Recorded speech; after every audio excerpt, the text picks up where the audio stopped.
আজ 17ই ডিসেম্বর 2025, পয়লা পৌষ। আপনারা দেখছেন জামালপুরের সামনে বোৎসা গ্রামে নতুন পেট্রোল পাম্পের উদ্বোধন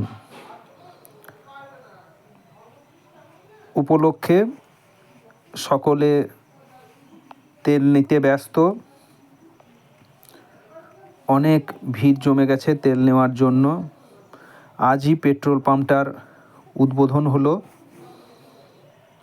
আশা রাখছি আমাদের পার্শ্ববর্তী গ্রাম বোৎসা গ্রামের পেট্রোল পাম্পটি খুব ভালো চলবে।